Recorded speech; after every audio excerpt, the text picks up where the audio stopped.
こんにちは、みどりです。ニュージーランドより発信しています。このチャンネルでは日常の困難を乗り越え、心穏やかな生活を目指す知恵を共有します。今回も心に響く話を短くお届けしようと思います。今回はショックからなかなか立ち直れなくても全然気にしなくていいというタイトルでお話しします。心が折れて意欲がなくなり、すっかり気持ちが弱ってしまった。精神的なショックから立ち直りたくてもなかなか立ち直れない。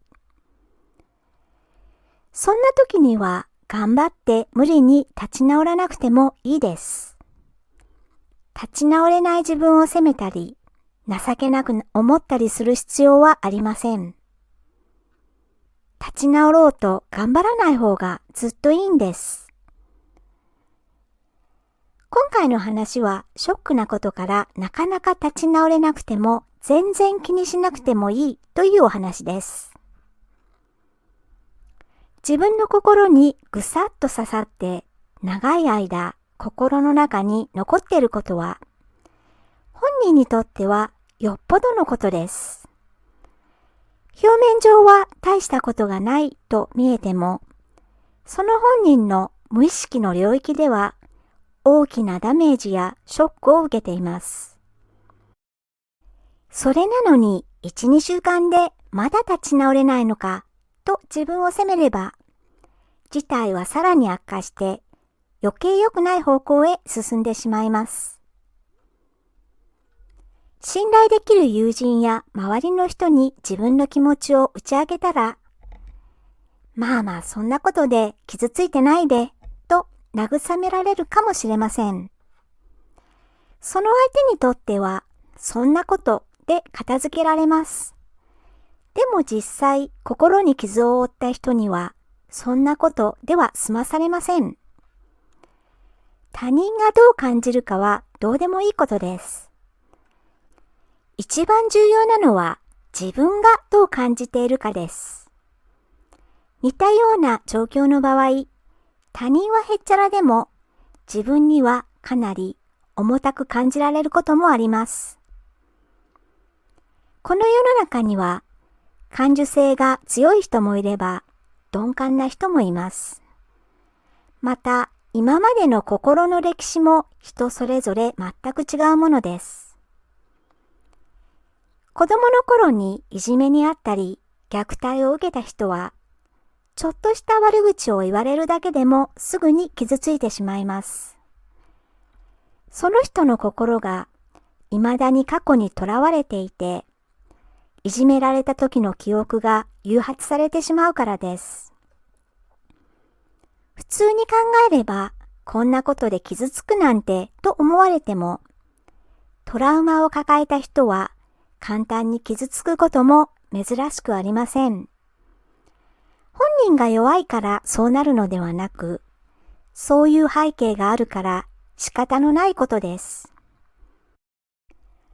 心の折れ具合がひどいのなら、やはりダメージは大きいです。本人には大きな傷がズキズキと感じられても不思議ではありません。転んで怪我した場合、ちょっとしたかすり傷なら、きれいに洗って消毒してバンドエイドを貼ればすぐに治ります。でも骨を折ってしまったらどうでしょうか。2、3日で治そうとしても無理があります。ちょっとした骨折でも治るまで最低2、3週間はかかります。太い骨を折ってしまったり、複雑骨折ならば、回復するまで数ヶ月時間がかかることも普通です。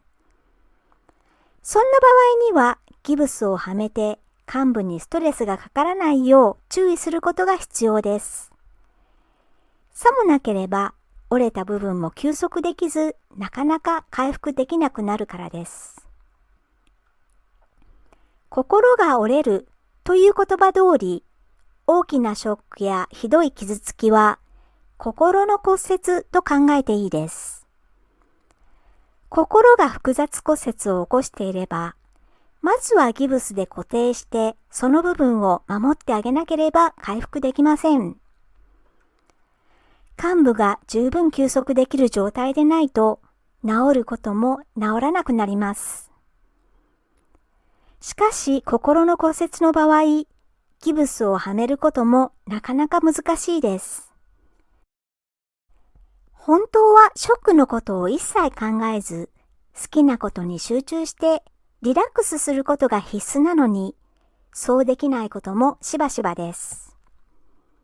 反数思考をして何度も嫌な出来事をぐるぐると頭の中に巡らせてしまいます。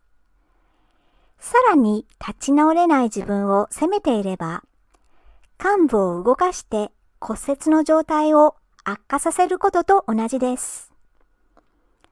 動かすたびに痛みを感じるのにずっと動かし続ければ、折れた骨もなかなかくっつかず、いつまで経っても治りません。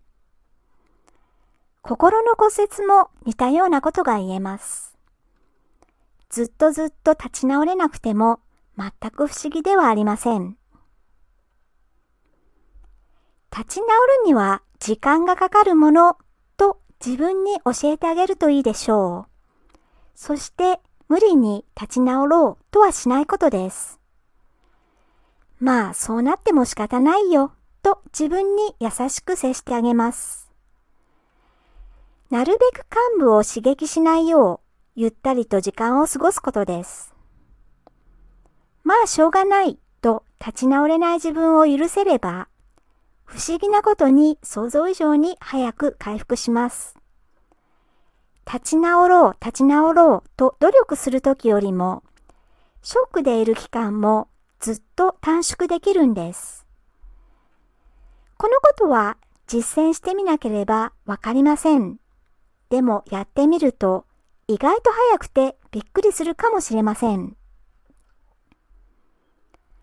怪我を治す場合も、体の病気から回復する場合も、元気になるまでの期間は、怪我や病気の程度、またその本人の体力にかかっています。他人と比べることは適切ではなく、マイペースで治していくしかありません。そのためには焦らないことが重要です。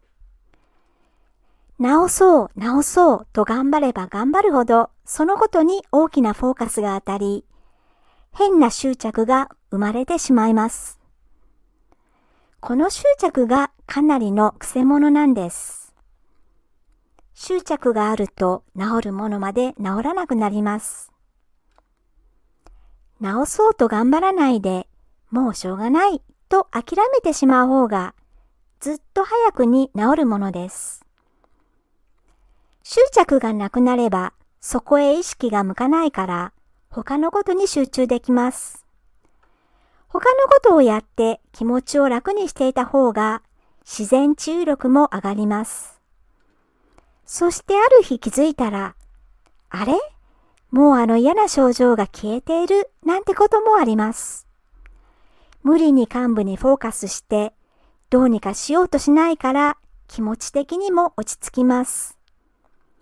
病気を治すには、この落ち着きと心の余裕が非常に大切です。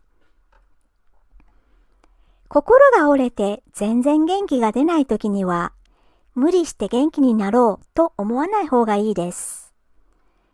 それよりもしばらく時間がかかるよと自分に教えてあげて自分のペースで治すといいです。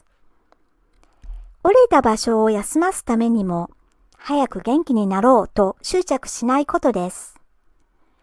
まあいいよ、そのうち治るからと気軽に構えてみてください。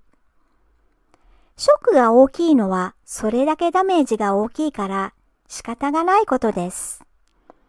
人それぞれダメージの受け方も全然違うから他人と比べて自分はこんなことでと悩まないことです。